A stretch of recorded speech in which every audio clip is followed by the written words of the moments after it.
벌써 11월 마지막 주일입니다. 교회력으로, 교회 절기상으로 강림절이 시작되는 절기입니다. 교회는 교회만의 달력이 따로 있습니다. 렉셔널이라고 하는 그런 교회력입니다. 예수님의 생애를 주기로 해서 우리의 신앙을 진단하고 또 신앙의 의미들을 따라가는 그러한 달력입니다. 오늘부터 강림절 혹은 대강절, 대림절이라고 이름은 다 다르지만 의미는 같습니다. 그러한 절기가 시작됩니다. 어드벤트라고 하는 절기인데요, 오다라는 뜻을 갖고 있습니다. 이미 오신 우리 구주 예수 그리스도의 성탄을 기다리는 기다림의 절기입니다. 다시 오실 우리 구주 예수 그리스도를 기다리는 기다림의 신앙의 의미를 점검하는 절기입니다. 이 절기에 여러분 심령에 오실, 그리고 이미 오신 우리 구주 예수 그리스도의 은혜의 영이, 축복의 영이 여러분 심령에 살아 숨쉬는 놀라운 은혜를 경험하고 고백하고 더 풍성해지는 은혜를 입는 축복의 시간이 되기를 주님의 이름으로 간절히 축원을 드립니다. 기다림의 절기라고 했습니다. 이 기다림은 여러 가지 모양을 갖고 있는 것 같습니다. 우리들의 믿음의 상태, 삶의 태도에 따라서 기다리는 태도와 방식도 달라지는 것을 발견할 수 있습니다. 어떤 기다림은 굉장히 초조하고 불안하고 답답한 기다림이 있습니다. 그런데 어떤 기다림은 기대가 크고 설레이는 그러한 기다림도 있습니다. 보통 우리들이 갖고 있는 기다림의 모습을 보면 불안하거나 초조하거나 또 답답한 기다림들이 많습니다. 그만큼 우리들의 삶의 모습들이 부정적이고 굉장히 어둡다는 것을 의미합니다. 시험을 보고 결과를 기다리는 그러한 수험생들 굉장히 불안하고 초조하죠. 사실은 자신감이 있으면 설레고 기대도 될 텐데 그런 경우는 거의 없습니다. 대부분 불안하고 초조합니다. 이러한 불안하고 초조하고 답답한 기다림들은 때로는 그 모습이 마음을 답답하게 하기 때문에 입으로 거친 표현들, 불만의 표현들, 또 부정의 표현들이 표출되게 그렇게 만들죠. 오늘 본문 말씀은 다시 오실 예수님을 기다렸던 초대교인들이 그 기다림 가운데 왜 예수님이 이렇게 안 오시냐, 오신다고 했는데, 금방 오신다고 했는데 왜 안 오시냐, 약속이 이거 정말이냐 라고 하면서 일부의 믿음의 사람들이 불만과 또 의심을 토로하는 모습에 사도 베드로가 그것에 대한 대답을 주는 모습으로 되어 있습니다. 초대교회는 정말로 답답한 상황이었습니다. 로마의 속국으로 이스라엘 백성들이 삶을 살았기 때문에 왕 중의 왕이신 예수님이 다시 오셔서 우리를 해방시켜 주시고 온전케 하시면 어떨까, 이런 기대가 일부의 믿음의 사람들에게 있었습니다. 뿐만 아니라 핍박을 받고 있었던 시대였습니다. 그러니 우리 주님 다시 오시면 그냥 악을 제압하시고 의가 살아나게 하셔서 최후의 승리가 있게 하시고 우리를 시원하게 해주시는 그런 세계의 종말이 빨리 임했으면 좋겠다, 이런 기대가 있었던 사람들이 종말이 늦어지자, 약속이 늦어지자 이거 정말이냐 의심하고 불만을 토로하기 시작합니다. 왜 이렇게 더딘 거야? 라고 하면서 불만을 토로합니다. 초조하니까, 불안하니까, 답답하니까. 우리들 중에도 그런 표현을 하시는 분들이 종종 있습니다. 이 지겨운 세상, 예수님 빨리 오셔가지고 그냥 악 멸해 주시고 시원케 하시면 얼마나 좋을까, 예수님 빨리 오셨으면 좋겠다. 이것은 자기의 처지에 예수님이 좀 이용을 당해 주셔서 내 처지를 어렵게 만든 이러한 상황들 모조리 그냥 다 정리해 주시고 내 마음을 좀 시원하게 해주셨으면 좋겠다라는 그런 이기적인 마음이죠. 오늘 말씀해 보면은 하나님께서는요, 조금 기다려라, 조금 기다려라, 베드로가 그렇게 이야기하면서 기다림의 이유에 대해서, 종말이 늦어지는 이유에 대해서 그렇게 설명합니다. 주가 오시는 것이 더디다고 하는 사람들이 있는데 그렇지 않다. 우리 주님은 우리들을 오래 참으셔서 모두가 멸망하지 않기를 원하시고 회개에 이르시기를 원하시기 때문에 더 많은 자들이 구원받기 원하시고, 지금 아직도 회개하지 못한 심령, 아직도 온전하지 못한 심령들이 온전해지기를 바라시는 것을 참고 기다려 주시기 때문에 종말이 늦어지는 것이다. 하나님의 사랑의 모습, 인자한 모습 때문에 종말이 늦어지고 있는 것이다. 이렇게 이야기를 하고 있습니다.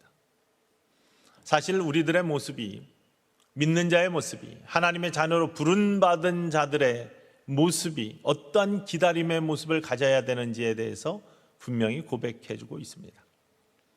우리가 하나님을 기다리고 또 예수님의 재림을 기다리고 오신 예수님의 성탄을 기다린다고 생각하는데, 어쩌면은 이 절기는 하나님이 우리를 기다려주시는 절기가 아닌가 믿어집니다.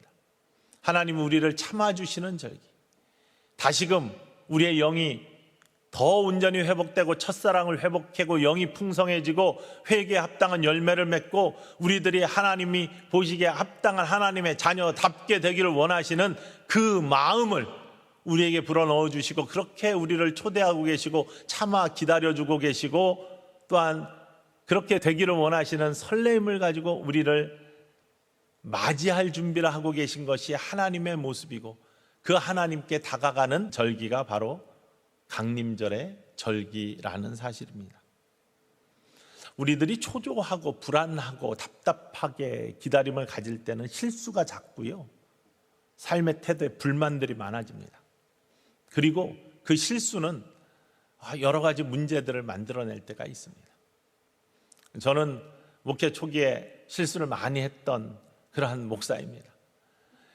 한 25년 전, 20, 30년 전에 부목 생활, 미국 가기 전에 부목 생활을 하면서 제 자신을 돌아보면 참 실수가 많았던, 참 보잘것없는 목사였구나, 이런 생각들을 하면서 얼굴이 뜨거워질 때가 종종 있습니다.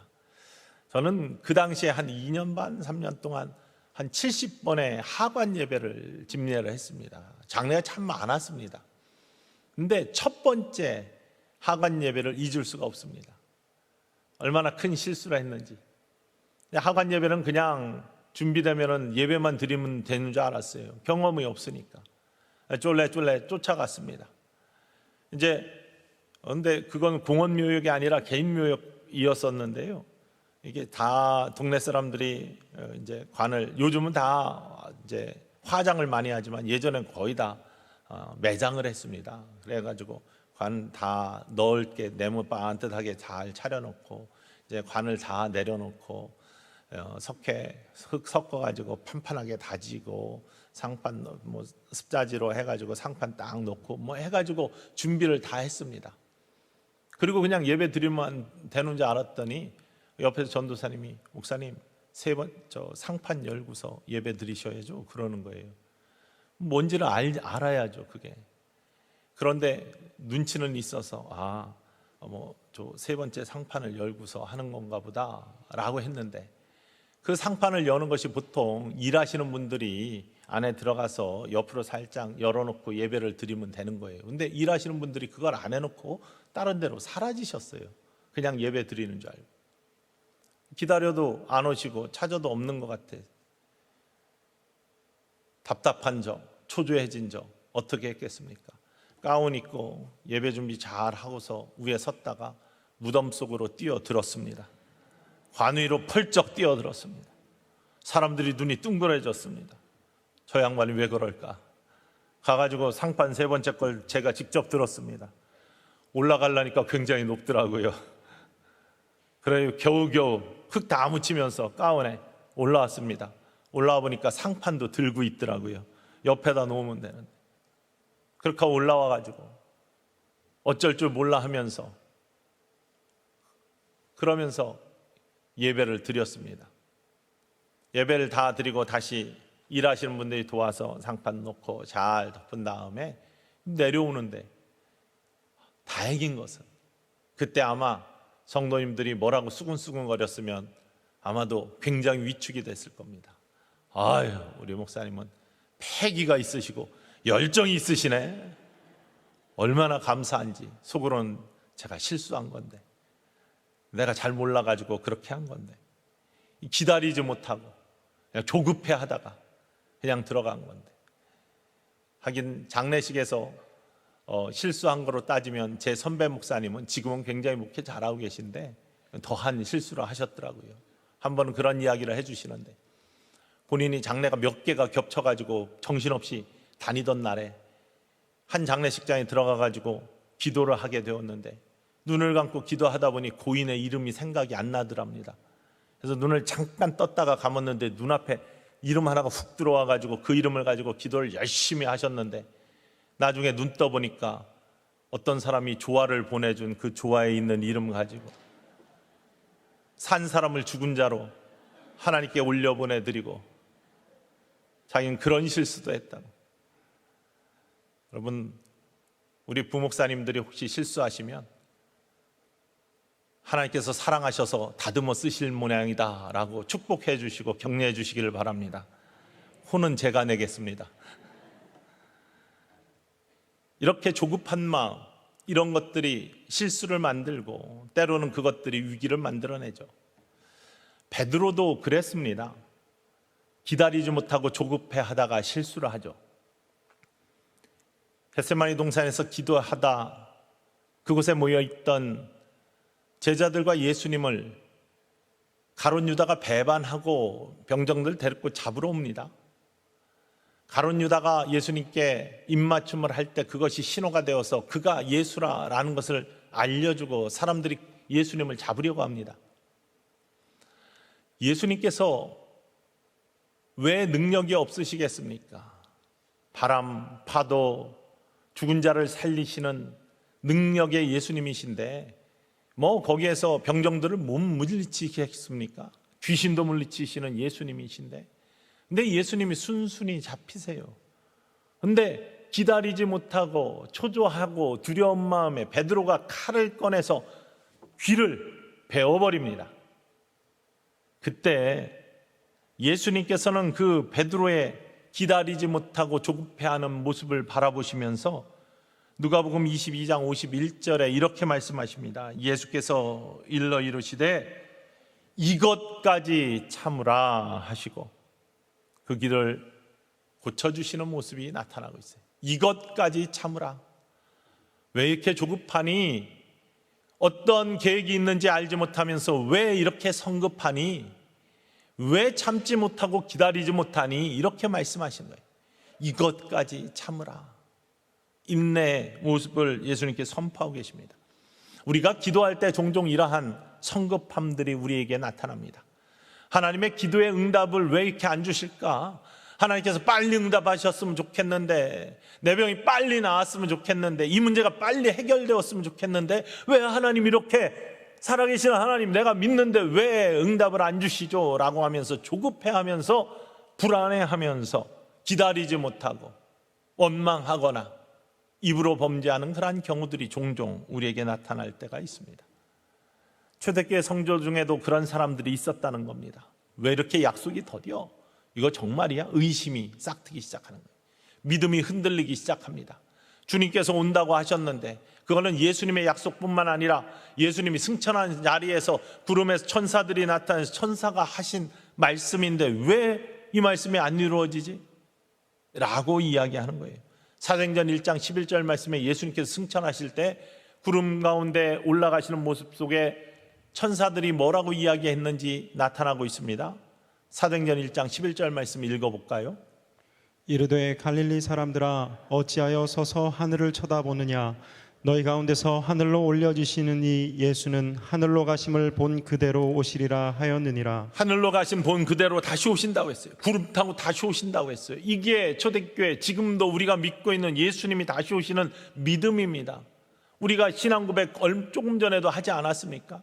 다시 오실 예수님을 우리는 기다리는 사람들입니다. 그런데 왜 안 오시냐? 오신다고 약속하신데 금방 오신다고 했는데 왜 안 오시냐라고 의심과 불안을 토로하는 일반 사람들이 아니라 하나님의 백성들 중에 그런 사람이 나타났다는 거예요. 그러니 베드로가 그들에 대해서 이야기하는 겁니다. 기다려라. 우리가 하나님을, 예수님이 다시 오심을 기다리는 그 기다림의 모습이 지금 더디 오신다고 불만하거나 초조해하는 그 마음이 잘못된 거야. 하나님께서 우리를 기다려주고 계신 것이 바로 하나님의 구원의 계획이고 종말이 늦어지는 이유야 라고 설명을 하는 겁니다. 지금 하나님께서 당장 세상을 심판하시고 의를 세우시고 악을 싹 멸하실 수도 있어. 그러나 그렇게 되면은 아직 구원받지 못한 사람들, 아직 회개하지 못한 사람들, 아직 온전하지 못한 사람들, 아직 세상 속에 있는 사람들, 구원의 기회조차 얻지 못한 사람들은 기회도 없이 다 멸망할 거 아니냐, 함께 지옥불에 던져질 거 아니냐. 하나님 그거 원하지 아니하시기 때문에, 우리를 사랑하시기 때문에 더 많은 자들이 구원받게 하시기 위해서, 멸망당하지 아니하기 위해서 우리 자신도 더 온전한 믿음으로 회복되어 회개할 것이 있으면 더 회개함으로 말미암아 하나님의 축복의 자녀로 온전해지기를 바라는 마음을 기다려주시는 하나님의 사랑이 바로 지금 종말이 늦어지는 이유고 우리를 기다려주시는 하나님의 은총이다라는 것을 선포하고 있습니다. 그러니 이 대강절은 우리가 성탄을 기다리거나 종말을 기다리는 그 의미뿐만 아니라 하나님이 우리를 지금 하나님의 품으로 돌아오기를 원하고 온전한 믿음의 사람으로 서기를 원하시는, 우리를 기대하시고 설레하시며 기다리고 계시는 하나님의 마음을 볼 수 있는 절기이고 그 자리에 초대된 우리들이라는 사실을 믿으시기를 주님의 이름으로 간절히 축원을 드립니다. 그러한 하나님의 자녀로 부름받은 사람들, 하나님의 형상으로 부름받은 사람들은 하나님이 우리를 기다려주시는 그 기다림의 모습을 닮아가는 사람들입니다. 하나님께서는요, 우리를 하나님의 형상대로 귀하게 창조하셨습니다. 존귀와 영광의 관을 씌워주셨습니다. 복되게 하시기를 원하셨습니다. 근데 우리 자꾸 도망가요. 하나님으로부터 멀어져요. 하나님 그냥 말씀에 나오는 대로 하나님의 의를 세우고 악을 멸하시는, 한 번에 심판할 수 있는 그런 모습을 갖고 계세요. 노아의 심판 때 그런 모습을 보이셨어요. 그러나 무지개와 함께 다시는 물로 심판하지 아니하신다고 하고 회개의 기회들을 자꾸 주십니다. 선지자들을 보내주셔서 말씀으로 회개하라고 계속해서 기회를 주시며 참아주십니다. 그런데 듣지 않았어요. 그러니 하나님께서 우리를 더욱 사랑하시는 마음으로 참아주고 참아주시다가 직접 인간의 몸을 입으시고 이 땅에 내려오셨습니다.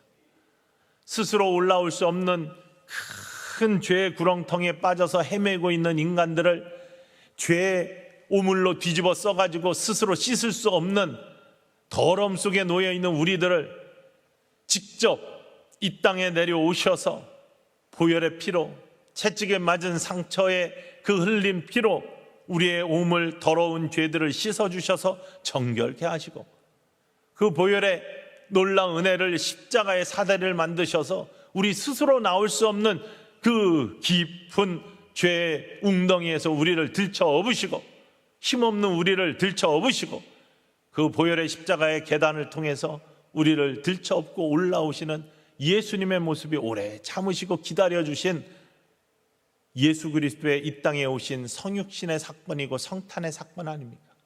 그런 사랑을 우리가 만났고 이미 먼저 깨닫고 믿고 고백한 사람들은 하나님의 자녀로 부름받은 이렇게 예배 자리에 있는 축복의 사람들입니다. 그럼에도 불구하고 또다시 멀어지고 또다시 잊어버리고 또다시 하나님을 외면하는 세상에 매어있는 삶들을 종종 삽니다.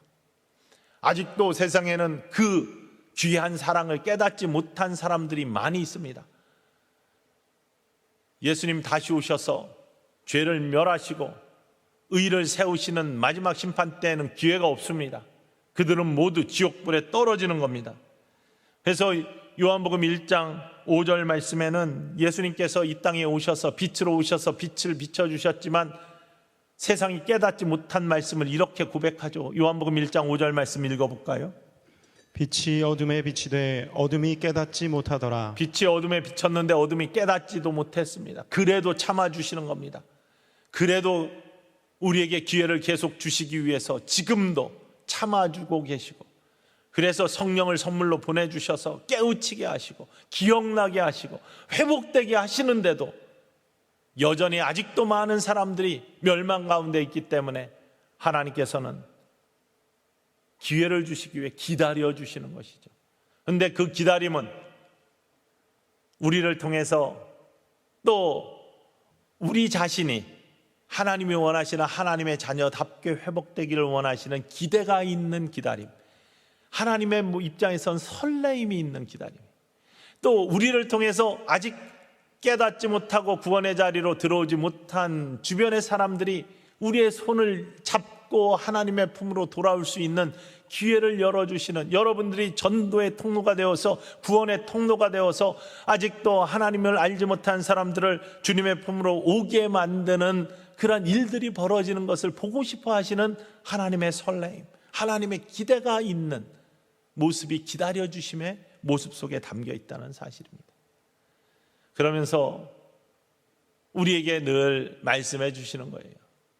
자, 너희가 기다리는 기다림, 그 기다림이 나를 닮아야 되지 않겠니?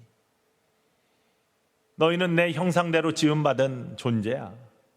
내가 너희를 복되게 창조하고 나와 함께 축복 가운데 거하기를 원하는 존재로 삼아주었잖아. 깨닫고 이미 돌아온 너희들, 그래서 세상의 마지막 때를 기다리는 그 기다림 속에 있는 너희들은 세상이 싫어서, 아니면 하나님이 이 세상 싹 치워버리고 주세요라는 그러한 기대가 아니라 내가 너희들을 향한 기다림 같은 설레임과 기대가 있는 기다림을 갖고 있는 삶을 살아야 되지 않겠니?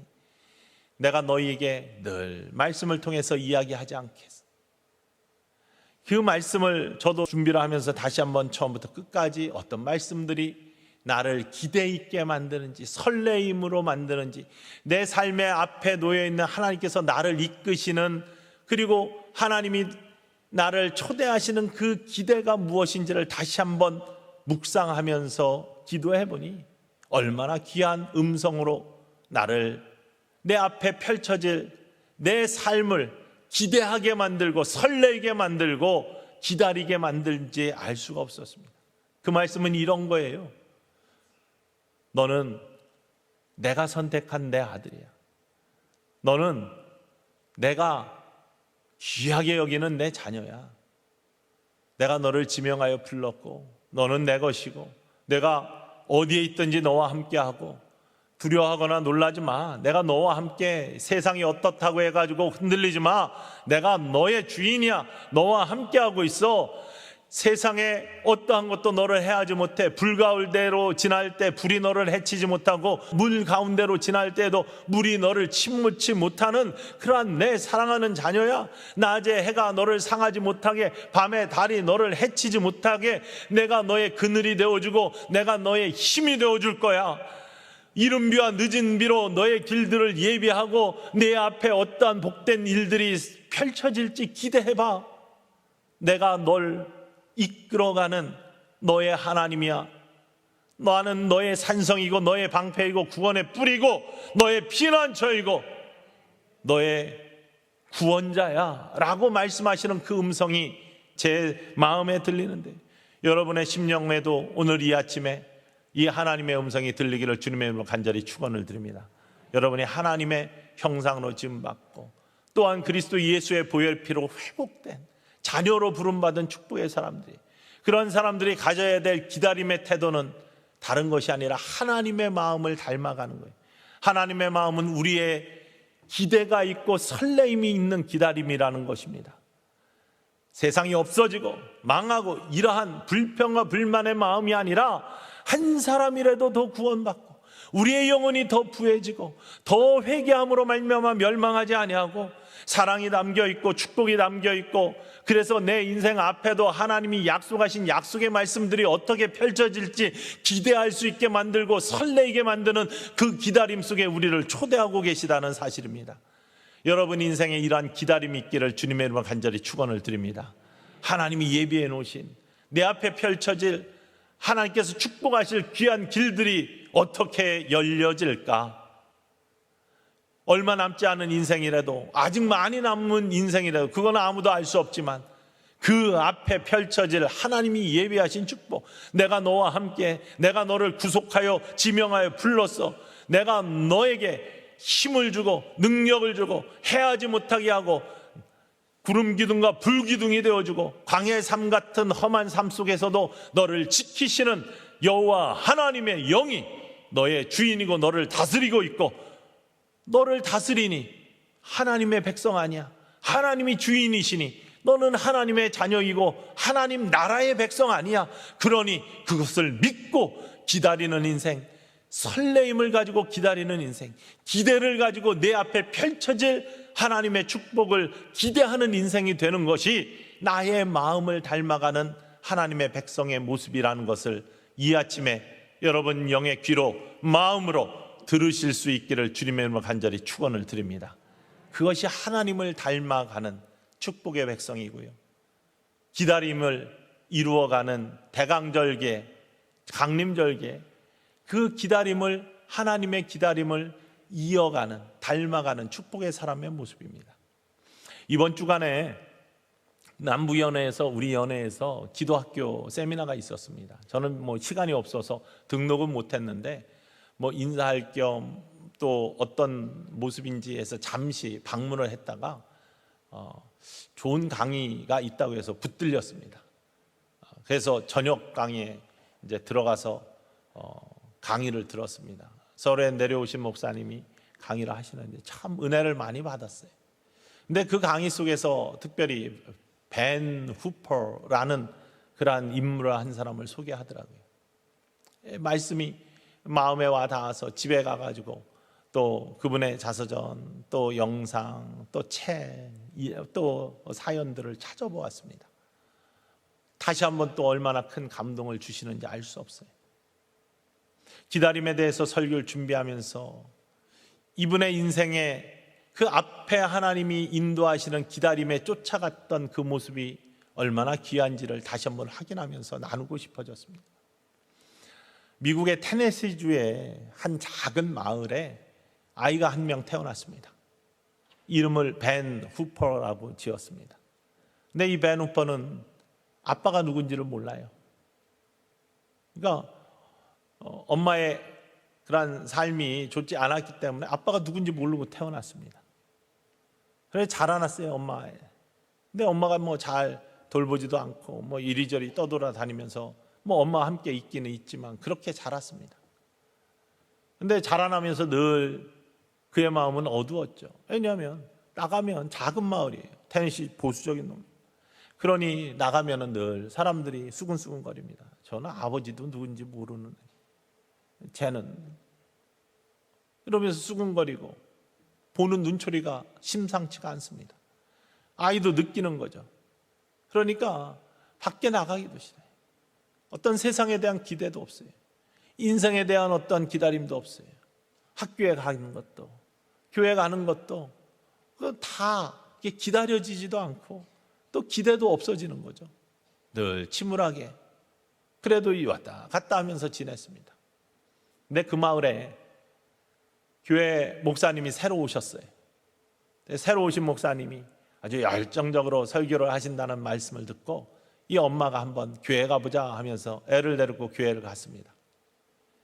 교회 가지고 저 뒤에서 그냥 몰래 앉아가지고 예배를 드리고, 근데 말씀에 이제 은혜가 있어가지고 그 다음 주에도 가고 그 다음 주에도 가고 한 몇 주 갔는데, 사람들이 미국계는 이제 지금 우리도 마찬가지지만 코로나 때문에 하지 못하고 있지만 나갈 때 이렇게 악수하고 인사하지 않습니까? 근데 특별히 미국 교인들은요, 라인을 길게 서가지고 한 사람 한 사람 인사를 굉장히 오래 합니다. 예배 시간보다 더 길게 인사할 때도 있어요. 그러니 이제 그때가 이제 그 나눔의 시간이죠. 그런데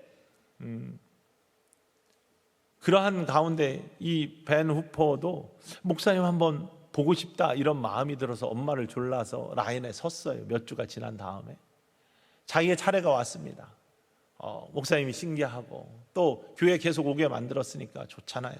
가가지고 딱 섰는데 목사님이 엄마하고 잠깐 인사를 나누더니 벤 후퍼를 바라보면서 이렇게 질문한 거예요. 너 아버지는 누구니? 이렇게. 그러자 분위기가 싸해졌습니다. 모든 사람들이 다 알아요. 아버지 없는 애. 계속해서 수근거리고 볼 때마다 시선이 곱지 않거든요. 그런데 너 아버지가 누구니? 목사님이 모르니까, 몇 주밖에 안 됐으니까 그렇게 물은 거예요. 주변이 싸해져 차가워졌어요. 목사님은 눈치가 있어요. 그러니 금방 분위기를 알아채고, 내 아버지가 누군지 알겠다, 이렇게 이야기를 한 거예요. 했더니 더 사람들이 놀란 겁니다. 아버지가 누군지 어떻게 목사님이 아셔? 아무도 모르는데, 본인도 모르는데, 엄마도 모르는데. 근데 목사님이 그렇게 말씀하신 거예요. 내 아버지는 하나님이시구나. 너 하나님의 아들이구나. 왕 중의 왕이신 하나님의 아들이구나 라고 이야기를 해줬어요. 그 순간 베누프가 처음 내 아버지는 누구란 얘기를 처음 들은 거예요.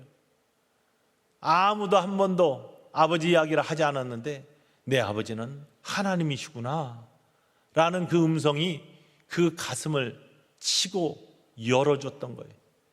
그리고서 정신없이 쭉 나가는데 목사님이 후퍼야, 베누퍼야 라고 부르면서 다시 한번 얘기했대요.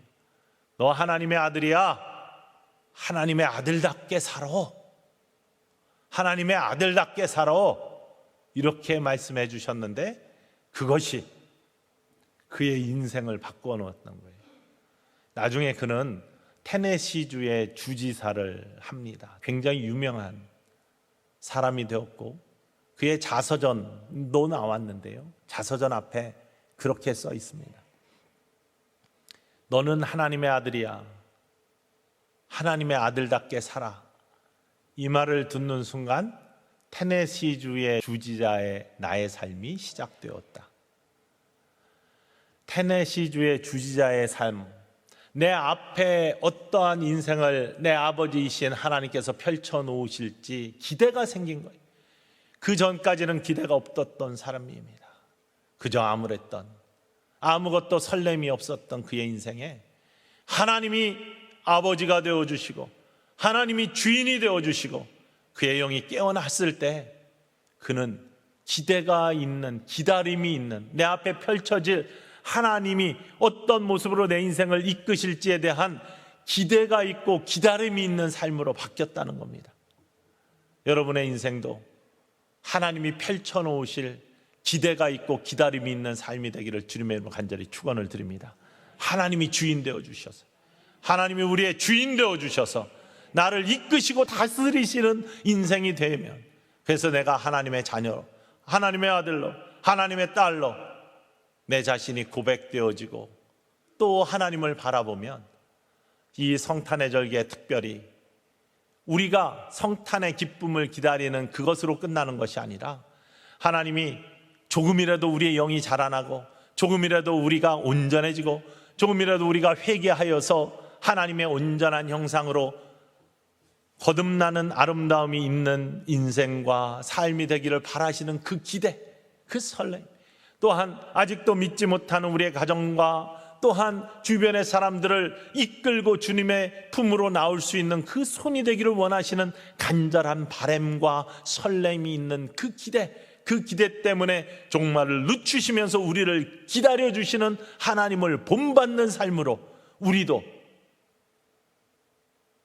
기다리며 설레임에 기다리며 기대하는 기다림으로 우리 주님의 우리를 부르시고 우리를 초대하시는 초대의 합한 삶으로 나아가는 축복의 영혼들이 모두 되실 수 있기를 우리 구주 예수 그리스도의 이름으로 간절히 축원을 드립니다. 바로 그것이 기다리는 절기의 의미이고 축복인 것을 기억하면서 하나님께서 우리를 그렇게 부르십니다.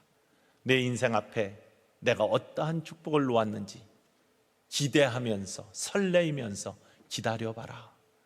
여러분, 기도하시면서 예배하시면서 하나님이 우리 앞에 놓으신 놀라운 은혜와 축복을 간절히 간구하시고 기대하시는 아름다운 인생 되시기를 주님의 이름으로 간절히 축원을 드립니다.